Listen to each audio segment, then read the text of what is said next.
Hello दोस्तों, स्वागत है आप सभी लोगों का हमारे YouTube चैनल सम्राट में। स्टूडेंट में आज आप लोगों को पूरे के पूरे गणित का, अगर गणित की किताब की अगर मैं बात करूं मेरे प्यार बच्चों, तो कम से कम 4000 5000 प्रश्न होंगे। कितने? 4-5 हजार प्रश्न होंगे।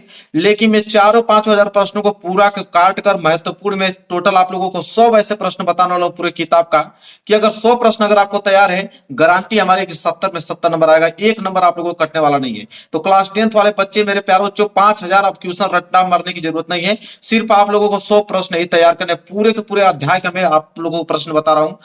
पूरा कंप्लीट ये वीडियो देख लेना, और सब प्रश्न बस एग्जाम टाइम तक आप लोग अच्छे तरीके से इन प्रश्नों को तैयार कर लो। महत्वपूर्ण प्रश्न है, इनको अगर आप तैयार कर लो तो इससे बाहर एक प्रश्न नहीं जाएगा, इस बात की मैं गारंटी लेता हूं। वीडियो को लाइक कर देना। अगर इस वीडियो पे मैं आप लोगों को चैलेंज देता हूं, अगर इस वीडियो पे आप लोग 10,000 लाइक तक पहुंचा देते हो, पूरा का पूरा 100 क्वेश्चन में सॉल्व करके आप लोगों को बता दूंगा एक ही वीडियो में, चाहे वो वीडियो 20 घंटे की क्यों ना बन जाए। अगर आप 20,000 लाइक तक पहुंचा देते हो तो 100 प्रश्न का सॉल्यूशन मैं खुद अपने चैनल पे करा दूंगा आप लोगों को। अन्यथा 100 क्वेश्चन में बता देता हूं, ट्रिक लगा लो और उसको अपने से सॉल्व करने का प्रयास करना। 100 प्रश्न ही आपको तैयार करने हैं, ना कि 5,000, ना कि पूरी किताब का। तो चलिए वीडियो स्टार्ट करते हैं। और यहां से मैं सारे क्वेश्चन आपको बता रहा हूं, एक एक क्वेश्चन आप नोट कर लो। मात्र 100 क्वेश्चन है, फटाफट नोट कर लो। पहला क्वेश्चन है कि सिद्ध कीजिए कि करड़ी में 2, करड़ी में 5, करड़ी में 7 एक अपरिमेय संख्या है। सिद्ध करने के लिए आपको अपरिमेय संख्या देगा। दो टाइप के क्वेश्चन बनते हैं, एक तो पहला वाला, एक दूसरा ये वाला, कि सिद्ध कीजिए कि 3 प्लस करड़ी में 2, 5 प्लस करड़ी में 3 और 2 माइनस करड़ी में 5। इन्हीं दो कैटेगरी के आपको एक प्रश्न देखने को जरूर मिलेगा, इस बात की मेरी गारंटी है। मान लो ये प्रश्न आएंगे, 100% गारंटी है। इसके बाद अगला प्रश्न है कि संख्याओं 1656 और 4025 का मसा यूक्लिड विभाजन प्रमेय द्वारा ज्ञात कीजिए। एक क्वेश्चन तो यहां से फिक्स है, आपको मसा करवाएगा। मसा या तो आपको यूक्लिड विभाजन प्रमेयिका से करवा ले, या तो गुणनखंड विधि से। देखिए यहां पे करवाया है कि संख्या 6, 72 और 120 का भाज्य गुणनखंड विधि द्वारा यस्यफ और एलसीएम ज्ञात कीजिए। तो दो प्रश्न फिक्स है, या तो आप लोगों को वह मसा युक्लिड विभाजन प्रमेयिका द्वारा पूछ ले, या तो आप लोगों को 2-3 संख्या देकर गुणनखंड विधि से यस्यफ और एलसीएम पूछ ले। लेकिन पूछेगा कंफर्म, इस बात को मान लो तुम। ठीक है, तो ये प्रश्न अगर तैयार है, यही प्रश्न आपके एग्जाम में आएंगे, पूरे के पूरे नंबर लेकर आओगे। अगला प्रश्न अगर हम चर्चा करें तो बोला है कि द्विघात बहुपद x square plus 7x plus 10 के शून्य ज्ञात कीजिए तथा शून्यकों तथा गुणांकों के बीच संबंध की सत्यता की जांच कीजिए। आपको द्विघात बहुपद दे दिया, शून्य पूछेगा, और शून्य ज्ञात करने के बाद आपको शून्यकों और गुणांकों के बीच संबंध आपको जरूर जांच करने के लिए देगा। इसको आपको तैयार करना है। अगला प्रश्न अगर हम बात करें तो इसमें बोला है कि एक द्विघात बहुपद ज्ञात कीजिए जिसके शून्यकों का योग और गुणनफल दिया है। मतलब शून्यकों का योगफल दिया रहेगा, शून्य को गुणनफल भी दिया है। आपको द्विघात बहुपद फॉर्मेट पूछा, उसका एक फॉर्मेट कैसे आप बनाओगे द्विघात बहुपद का। शून्य तो दे दिया, शून्यकों का योगफल भी दे दिया, गुणनफल भी दे दिया है। चलिए अगला प्रश्न देखिए क्या है। कह रहा है कि के का मान ज्ञात कीजिए जिसके लिए समीकरण इतना और इतना एक अद्वितीय हल है। ठीक है, तीन प्रश्न बनेंगे, अद्वितीय हल पूछ ले, या संपाती रेखा पूछ ले, या समांतर रेखा पूछ ले। तीनों टाइप के क्वेश्चन में लेकर आया हूं और तीनों ही महत्वपूर्ण है। तो ये वाला उतार लो, अद्वितीय हल वाला। या तो आपसे यह प्रश्न पूछेगा कि के किस मान के लिए समीकरण 3x माइनस वाई प्लस 8 बराबर 0 और 6x माइनस के वाई बराबर माइनस 16 संपाती रेखाएं निरूपित करता है। तो या तो अद्वितीय हल पूछ ले, या तो आपको संपाती रेखाएं पूछ ले, या तो आपको ये वाला प्रश्न पूछ ले कि यदि 3x प्लस 2 के वाई बराबर 2 और 2x प्लस 5 वाई प्लस 1 बराबर 0 द्वारा दी जाने वाली रेखाएं परस्पर समांतर हो तो के का मान ज्ञात कीजिए। तो तीनों टाइप के क्वेश्चन में यहाँ पे तीनों लगातार ले लिया हूं, या तो अद्वितीय हल पूछ ले, या तो आपसे समांतर संपाती रेखा पूछ ले, या तो आप लोगों को समांतर पूछ ले। अगला प्रश्न देखिए, अगला नोट कीजिए जो तैयार करना आपको, कि दो वर्गों के क्षेत्रफलों का योग आपको 117 मीटर स्क्वायर दिया है। यदि उनके परिमापों का अंतर अगर आपको 12 मीटर हो तो दोनों वर्गों की भुजाएं आपको ज्ञात करने के लिए देगा। ठीक है, यहां तक आपने नोट कर लिया। चलिए अगला क्वेश्चन पे चर्चा करते हैं।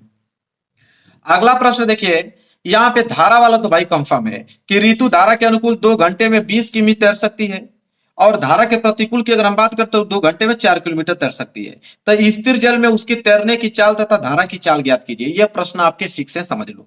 ये प्रश्न आपको तो धारा वाला पूछेगा ही पूछेगा। इसके बाद आयु वाला, एज वाला प्रश्न पूछता है कि 5 वर्ष पूर्व नूरी की आयु सोनू की आयु की 3 गुनी थी, तो 10 वर्ष पश्चात बताइए कि नूरी की आयु की 2 गुनी हो जाएगी, तो नूरी और सोनू की आयु प्रेजेंट टाइम में कितनी है। एज वाला प्रश्न आपको जरूर देगा। अगर यहाँ पे ये वाला प्रश्न संख्याओं का अदला बदली, जब अंकों को पलट दिया जाता है, ये वाला प्रश्न पूछता है कि 2 अंकों से बनी किसी संख्या के अंकों का योग 9 है। यदि संख्या के अंक उलट दिए जाएं तो बनने वाली संख्या मूल संख्या से 27 अधिक होगी। तो संख्या आप ज्ञात कीजिए। यह प्रश्न जरूर पूछेगा। इसके बाद भिन्न वाला पूछता है कि अंश में और हर में अगर जोड़ दिया जाए तो समीकरण बनता है ये वाला कि एक भिन्न 1/3 हो जाती है जब उसके अंश में एक घटाया जाता है, और यह 1/4 हो जाती है जब हर में 8 जोड़ दिया जाता है। तो भिन्न ज्ञात कीजिए। यह प्रश्न आपको जरूर एग्जाम में देगा। इसके बाद यहाँ पे मूल ज्ञात करने के लिए देता है कि गुणनखंड विधि से निम्न द्विघात समीकरण के मूल ज्ञात कीजिए। आपको एक द्विघात समीकरण दे देगा, अब कहेगा कि मूल ज्ञात कीजिए। अगला प्रश्न देखिए, यहाँ पे एक प्रश्न यहां से बनेगा कि यदि 2x² - 8x + c = 0 के मूल समान है, मतलब कोई एक द्विघात समीकरण दे देगा, कहेगा कि उसका अगर मूल अगर आपको समान है तो c का मान ज्ञात कीजिए, k का मान ज्ञात कीजिए, x का मान ज्ञात कीजिए। मूल समान कह देगा। मूल समान का मतलब कि आप इसका विविध कर 0 के बराबर कर दो, वो आप लोगों का उस पर निकल के आ जाएगा आंसर। एक आप लोगों का पूछता है सूत्र द्वारा, जो सिद्धाचार्य नियम है ना, -b + -, करड़ी में b² - 4ac/2a, जो सूत्र है उस पे क्वेश्चन पूछता है कि सूत्र का प्रयोग करते हुए समीकरण 4x² + 3x + 5 = 0 को हल कीजिए। तो एक समीकरण आपको दे देगा, कहेगा सूत्र द्वारा इस समीकरण को हल कीजिए। प्रश्न बनेंगे आपके एग्जाम में। इसके बाद यहां पे देखिए विविधकर, कहा ना कि विविधकर से प्रश्न बनेंगे कि द्विघात समीकरण 4x² - 6x + 5 = 0 का विविधकर ज्ञात कीजिए और फिर उसके मूलों का प्रकृति ज्ञात कीजिए। तो विविधकर ज्ञात करना है, इसके मूलों की प्रकृति भी पूछेगा, 100% पूछेगा, इस बात को आप मान लो। चलिए अगला प्रश्न पे चर्चा करते हैं।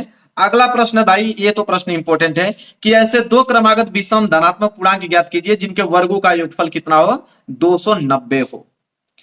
अगला प्रश्न, यह प्रश्न तो आपको भाई देगा ही देगा कि निम्न समीकरण के मूल ज्ञात कीजिए। आपको समीकरण दे देगा, कहेगा कि x का वैल्यू, जो x का मान आना चाहिए, न तो 4 आना चाहिए न तो 7 आना चाहिए। तो यहां से आप एलसीएम लेके क्रॉस मल्टीप्लीकेशन करके जब इसको हल करोगे, समीकरण बना के, तो हल हो जाएगा।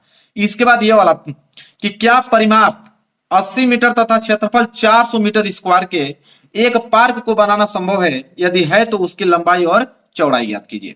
यह जरूर से देगा। अगला प्रश्न है, यह समीकरण फिर हल करने के लिए देगा, बहुत इंपॉर्टेंट। निम्नलिखित समीकरण को हल कीजिए। यह क्वेश्चन बहुत ज्यादा इंपॉर्टेंट है। तो आपको समीकरण दे दिया, क्या है कि जो x का वैल्यू आना चाहिए वो 2 नहीं आना चाहिए, ना तो -2 आना चाहिए, बाकी कुछ भी आए चलेगा। फिर देखिए रेलगाड़ी वाला प्रश्न भाई देगा कि एक रेलगाड़ी एक समान चाल से 360 किमी की दूरी तय करती है। यदि यह चाल 5 किलोमीटर प्रति घंटा अधिक होती तो वह उसी यात्रा में 1 घंटा कम समय लेती है। तो रेलगाड़ी की चाल ज्ञात कीजिए। यहां से आपको रेलगाड़ी वाला एक प्रश्न जरूर देखने को मिलेगा। इसके बाद यहां मोटर बोट वाला भी प्रश्न देता है कि एक मोटर बोट जिसकी स्थिर जल में चाल तो 24 किलोमीटर प्रति घंटा है, 32 किमी धारा के प्रतिकूल जाने में वही दूरी धारा के अनुकूल जाने की अपेक्षा 1 घंटा अधिक लेती है, तो धारा की चाल ज्ञात कीजिए। तो ये आपको प्रश्न किसी कीमत पे, कुछ भी छोड़ दो लेकिन प्रश्नों को छोड़ना नहीं है, ये आपको किसी कीमत पे याद करना ही पड़ेगा। चलिए अगला प्रश्न देखते हैं। चलिए अगला प्रश्न की तरफ बढ़ेंगे। तो अगला प्रश्न है कि एक नाव की शांत जल में चाल, देखो शांत जल में जो नाव की चाल होता है जरूर देता है कि एक नाव की शांत जल में जो चाल है वो 15 किमी प्रति घंटा है। नाव जो है धारा की दिशा में 30 किलोमीटर प्रति घंटा जाने तथा धारा के विपरीत दिशा में 30 किलोमीटर प्रति घंटा वापस लौटने में, मतलब 30 किलोमीटर वापस लौटने में कुल कितना समय लगता है? 4 घंटा 30 मिनट में पूरा कर लेता है। तो धारा की आपको चाल बताने की, धारा की चाल क्या होगी। चलिए आगे देखेंगे। अगला प्रश्न कि ऐसे प्रथम 40 धन पूर्णांकों का योग ज्ञात कीजिए जो 6 से क्या होने चाहिए? विभाज्य होने चाहिए। अगला प्रश्न है कि 636 योगफल प्राप्त करने के लिए श्रेणी जो दिया है 9, 17 और 25 के कितने पद आपको लेने चाहिए। आगे बात करेंगे कि 0 और 100 के बीच की विषम संख्याओं का योग ज्ञात कीजिए। Very very most important question है। अगला बढ़ेंगे तो यहां से देखिए कि क्या है कि चित्र में डीई जो बीसी के समानांतर है, मतलब डीई बीसी के दोनों समानांतर है, तो बोला है कि भुजा एडी की लंबाई ज्ञात कीजिए। ठीक है, भुजा एडी, ये वाला एडी की लंबाई ज्ञात करना है और एई बराबर 2.7 सेंटीमीटर दिया है और यहाँ पे बीडी का मान 10.8 सेंटीमीटर दिया है और ईसी का वैल्यू 8.1 सेंटीमीटर दिया है। मतलब इसका सबका वैल्यू दिया हुआ है, बस इसका वैल्यू पूछा है। तो जब ये दोनों भुजाएं आपस में समांतर होती हैं तो आधारभूत समानुपातिक प्रमेय से आप इस क्वेश्चन को लगा पाओगे कि जो भुजाएं होती है समानुपातिक होती हैं, फिर वहां से एक्स के वैल्यू आप निकाल लोगे। चलिए आगे बढ़ेंगे। अगला प्रश्न देखेंगे। अगला है कि एक त्रिभुज के आधार की लंबाई, एक त्रिभुज है उसके आधार की लंबाई 14 सेंटीमीटर एवं ऊंचाई की अगर हम बात करें तो 7 सेंटीमीटर उसकी ऊंचाई है। तो त्रिभुज का क्षेत्रफल पूछ रहा था। 1/2 आधार की ऊंचाई गुणे आधार की लंबाई, ये सब जानते ही हैं आप लोग फार्मूला, बस फार्मूला याद है तो आप क्वेश्चन लगा पाओगे।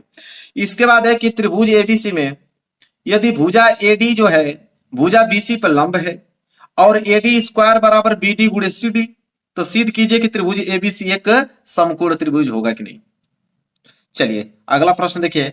अगला प्रश्न यहाँ एक्स वाई में संबंध पूछता है भाई कि एक्स और वाई में एक संबंध ज्ञात कीजिए ताकि बिंदु एक्स कमा वाई बिंदुओं 7,1 और 3,5 से समदूरस्थ हैं। तो जो एक्स कमा वाई बिंदु है इन दोनों बिंदुओं से समदूरस्थ है, तो बताइए कि एक्स और वाई में क्या संबंध होगा। इसके बाद यहाँ पे कि उस बिंदु के निर्देशांक ज्ञात कीजिए जो बिंदुओं -1,7 और 4,-3 को मिलाने वाले रेखाखंड को दो संबंधित 3 के अनुपात में विभाजन करता है। मतलब विभाजन सूत्र का प्रयोग आप करोगे और यहां से आंसर आप लोगों को बिल्कुल आसान तरीके से देखने को मिलेगा। इसके बाद बोला है कि बिंदुओं ए जिसका निर्देशांक दिया है -2,2 और एक बिंदु बी है जिसका निर्देशांक है 2,8 को जोड़ने वाले रेखाखंड AB को 4 बराबर भागों में अगर विभाजित करने वाले बिंदुओं के निर्देशांक ज्ञात कीजिए। अगर यह बिंदु है, यह बिंदु है, इसके बीच ये बिंदुओं के बीच अगर उसको हम 4 बराबर भागों में अगर हम बांट देंगे तो सभी बिंदुओं का निर्देशांक पूछा है। चलिए आगे बात करेंगे। अगला प्रश्न नोट करो। कह रहा है कि बिंदु ए के निर्देशांक ज्ञात करना है जहां AB जो है वृत्त का व्यास है और जिसका केंद्र 2,-3 है तथा B का निर्देशांक 1,4 है। तो केंद्र का यहाँ पे निर्देशांक भी दिया है, बी का भी निर्देशांक दिया है, ए का निर्देशांक आपसे पूछ रहा है। मध्य बिंदु का सूत्र लगाना, आसानी से आप लोगों को क्वेश्चन का आंसर देखने को मिलेगा। अगला बात करेंगे। अगला क्या बिंदु 3,2 -2, और 2,3 एक त्रिभुज बनाते हैं? यदि हाँ तो बताइए कि किस प्रकार का त्रिभुज बनता है। तो त्रिभुज में 3 यहाँ पे बिंदु होता है, ठीक है। तीनों बिंदुओं का निर्देशांक दिया है। आप तीनों बिंदुओं के निर्देशांक से आपको पता करने पड़ेंगे कि किस प्रकार का त्रिभुज बनेगा। चलिए अगला प्रश्न देखते हैं। अगला प्रश्न है त्रिकोणमिति से, यहां से स्टार्ट हो गया कि सिद्ध कीजिए कि cosec minus sine theta into sec theta minus cos theta इन दोनों की मल्टीप्लाई करने पे 1/tan theta plus cot theta आना चाहिए। तो एलएचएस को लेकर सिद्ध करके हमें आरएचएस लाना है। यह आप लोगों को बहुत इंपॉर्टेंट 6 नंबर के लिए प्रश्न आते हैं, आपको तैयार करना ही पड़ेगा। फिर सिद्ध करने के लिए बोला है कि cos A plus sec A का whole square plus sine A plus cosec A का होल स्क्वायर बराबर 7 plus tan square A plus cot square है। एलएचएस को सिद्ध करके आरएचएस लाना है। सिद्ध करने वाला फिर अगला प्रश्न है कि 1 प्लस सेक ए बटे सेक ए बराबर साइन स्क्वायर ए बटे में 1 माइनस कॉस है। मतलब इसको सिद्ध करके इतना लाना है। फटाफट नोट कीजिए। अगला नोट कीजिए कि यदि साइन ए माइनस बी बराबर 1/2 और कॉस ए प्लस बी बराबर 1/2 तो कह रहा है कि ए प्लस बी का मान ज्ञात कीजिए। लेकिन ए प्लस बी का मान 0 से बड़ा होना चाहिए। 90 हो सकता है, 90 से छोटा भी हो सकता है, लेकिन 90 से बड़ा नहीं होना चाहिए, ठीक है, ये कहा है। फिर कह रहा है कि जो ए और बी का मान निकालोगे तो ए का मान बी से बड़ा होना चाहिए। ये क्वेश्चन में पूछा गया है। अगला है कि यदि 2 कोसेक 45 अंश माइनस 1 बराबर कॉस थीटा तो थीटा का मान कीजिए। बहुत इंपॉर्टेंट प्रश्न ये वाला मैं आपको बता रहा हूं। अगला आप लोगों का देखिए, यहाँ पे ऊंचाई एवं दूरी से क्वेश्चन आ गया कि भूमि से अगर 60 मीटर ऊंचाई पर एक पतंग उड़ रही है, पतंग में लगी डोरी को अस्थायी रूप से भूमि के एक बिंदु से बांध दिया गया है, तो भूमि के साथ डोरी का झुकाव जो है 60 डिग्री है। यह मानकर कि डोरी में कोई भी ढील नहीं है, मतलब डोरी बिल्कुल टाइट है, तो डोरी की आपको लंबाई ज्ञात कीजिए। यह प्रश्न आपको तैयार करना है। अगला प्रश्न जो है कि एक मीनार की ऊंचाई अगर 20 मीटर है, जमीन पर बनने वाली इसकी छाया की लंबाई की अगर हम बात करें तो 20 करड़ी में 3 मीटर है। तो सूर्य का पूछ रहा है कि सूर्य का बताइए कि उन्नयन कोण क्या होगा, थीटा के वैल्यू पूछ रहा है। चलिए अगला प्रश्न देखिए, इसको नोट कर लो। अगला प्रश्न है कि एक चिड़िया 80 मीटर ऊंचे पेड़ पर बैठी है। पृथ्वी के तल में किसी बिंदु से चिड़िया का उन्नयन कोण 45 डिग्री है। तो चिड़िया क्षैतिज दिशा में इस प्रकार उड़ती है कि उसकी पृथ्वी तल से ऊंचाई समान रहती है। तो 2 सेकेंड बाद उसी बिंदु से चिड़िया का उन्नयन कोण 30 अंश हो जाता है। चिड़िया के उड़ने की चाल ज्ञात कीजिए। बहुत बहुत ज्यादा इंपॉर्टेंट है। यही सारे प्रश्न आपके एग्जाम में आने वाले हैं। तैयार है? 70 में 70 नंबर बिल्कुल पक्का। इस बात मान लो, मेरी इतना बात मान लो कि इस बार 70 में 70 नंबर बिल्कुल आप लोगों का पक्का है। अगला प्रश्न नोट करो कि एक बहुमंजिल भवन के शिखर से देखने पर एक 10 मीटर ऊंचे भवन के शिखर और तल के अनुमान कोण क्रमशः 30 डिग्री और 45 डिग्री है।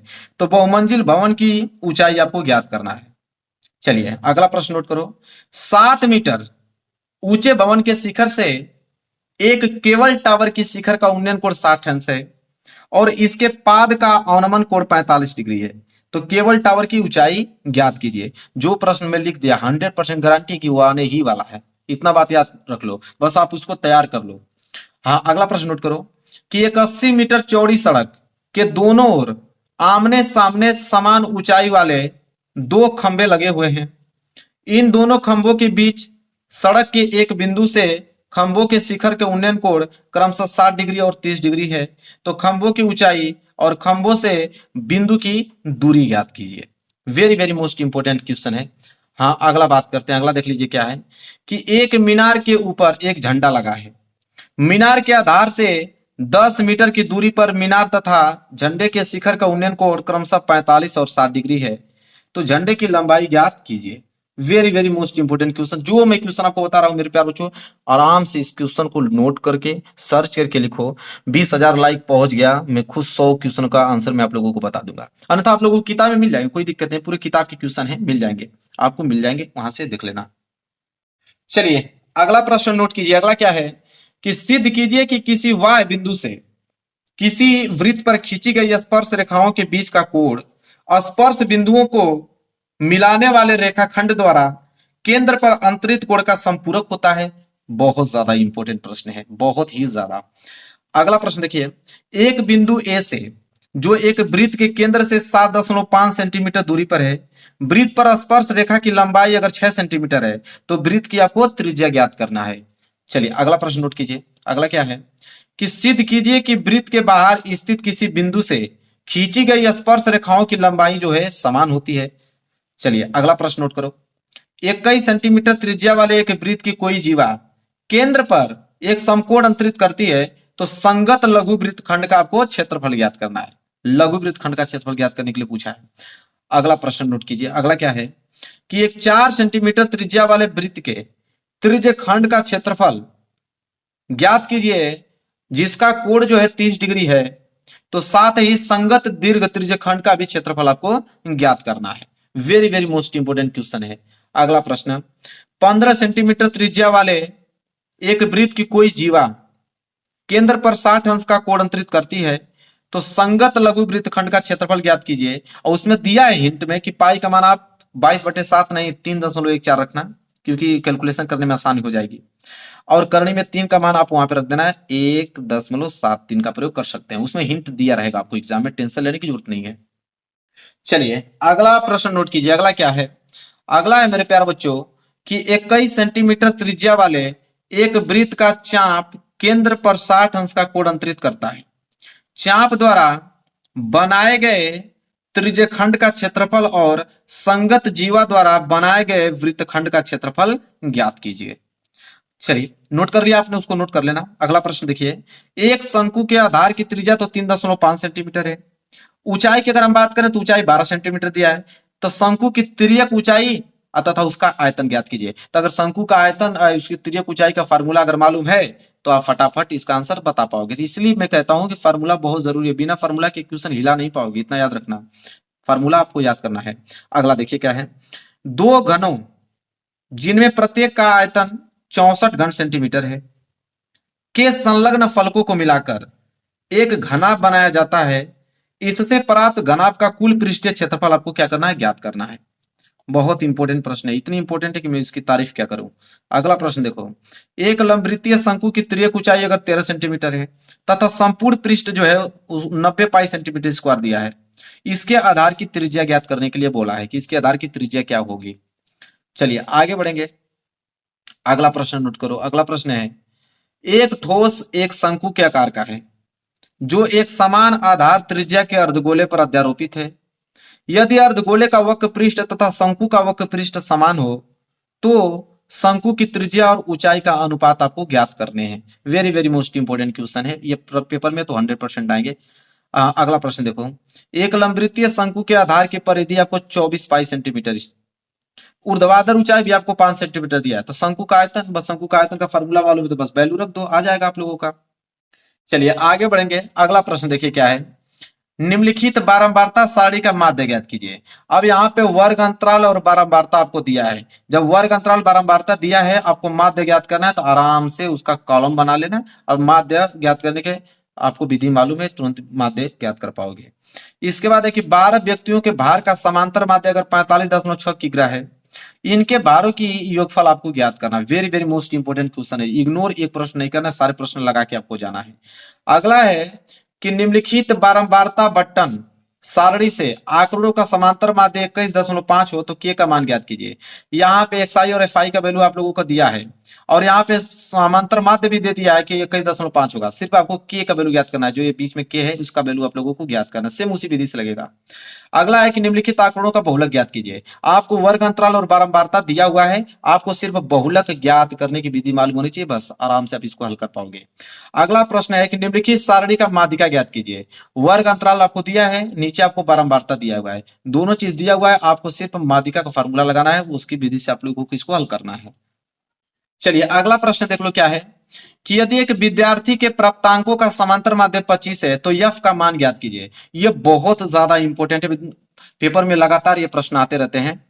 तो यहाँ पे प्राप्तांक और बारंबारता दिया हुआ है, आपको सिर्फ इस एफ की वैल्यू पूछ रहा है, बहुत ज्यादा इंपॉर्टेंट, लिख लो, गारंटी मेरे की एग्जाम में आएगा। हाँ अगला प्रश्न देखिए क्या है। अगला है कि यदि निम्नलिखित आंकड़ों का माध्यक आपको 525 है, माध्यक आपको दे दिया कि 525 है, तथा बारंबारताओं का योगफल भी दिया है कि 100 है, तो x और y के मान ज्ञात करने के लिए बोला है। इधर वर्ग अंतराल है, बारंबारता है, दिखा देता हूं। वर्ग अंतराल 0 से 100 से लेके यहाँ से 900 से 1000 तक है। बारंबारता की बात करें तो 2 5 x 12 17 20 y 9 7 4 दिया है। यहाँ पे x और y के मान आप लोगों को ज्ञात करने हैं। चलिए अगला प्रश्न देखते हैं, इस प्रश्न को आप नोट कर लो। देखिए अगला प्रश्न क्या है। अगला प्रश्न है कि एक साधारण पासे को एक बार फेंककर 3 से बड़ी संख्या प्राप्त करने की प्रयोक्ता ज्ञात कीजिए। 3 से बड़ी संख्या प्राप्त करने की प्रयोक्ता पूछा हुआ है, प्रयोक्ता की प्रश्न है। 4 प्रश्न में प्रयोक्ता को आपको बता रहा हूं, चारों याद है तो आप कर पाओगे, पूरा क्वेश्चन कर लोगे। दूसरा है इसका, एक थैले में 5 लाल गेंद तथा कुछ नीली गेंदें हैं। यदि एक नीली गेंद निकालने की प्रयोक्ता एक लाल गेंद निकालने की प्रयोक्ता की अगर 2 गुनी है तो थैले में नीली गेंदों की संख्या कितनी होनी चाहिए, उसकी संख्या पूछ रहा है, नीली गेंदों की संख्या। अगला प्रश्न अगर हम बात करें तो अगला है कि यदि 2 पासे एक साथ फेंके जाते हैं तो दोनों पासों की संख्याओं का योगफल अगर 7 से छोटा होने की प्रयोक्ता आप लोगों को ज्ञात करना है कि 7 से छोटे होने की प्रयोक्ता कितनी होगी। लास्ट प्रश्न है, लास्ट प्रश्न नोट कर लो कि एक पासे को एक बार फेंका जाता है, निम्नलिखित को प्राप्त करने की प्रयोक्ता ज्ञात कीजिए। क्या पहला एक अभाज्य संख्या ज्ञात करने की प्रक्रिया बताइए, दूसरा कंडीशन है कि 2 और 6 के बीच स्थित कोई एक संख्या बताइए। तो यहाँ पे मैंने आप लोगों को पूरे किताब के 100 प्रश्न मैंने महत्वपूर्ण बता दिया, जो कि 70 में 70 नंबर आपको दिला देगा। ये बस मात्र 1 महीने में इन सारे प्रश्नों को, 1 महीने क्या अगर आप लगातार करो तो 20 दिन के हैं, 20 दिन में पूरे के पूरे प्रश्नों को आप सॉल्व कर दोगे। इसके बाद सिर्फ इन्हीं प्रश्नों की प्रैक्टिस करते जाओ, फिर देखो आप लोगों का 70 में 70 नंबर बिल्कुल पक्का। पूरे किताब के 5000 प्रश्न पढ़ने की जरूरत नहीं है, सिर्फ 100 ही प्रश्न आप लोगों को तैयार करने हैं। मेरे प्यार बच्चों 20,000 लाइक मैंने लिख दिया है, ठीक है, पहुंचा देते हो। यहाँ पे छोटा मैंने 10,000 ही दिया है, चलो 10,000 भी दे दोगे तो मैं आप लोगों को बना दूंगा, कोई दिक्कत नहीं है, ठीक है। वीडियो को शेयर कर देना, उनके पास जो देने वाले हैं पेपर उनके यहाँ जरूर शेयर कर देना, ताकि वो पूरा का पूरा पेपर को तैयार कर पाए, अच्छे से 70 में 70 नंबर ला पाए। मिलेंगे आपसे नेक्स्ट वीडियो में, तब तक के लिए धन्यवाद।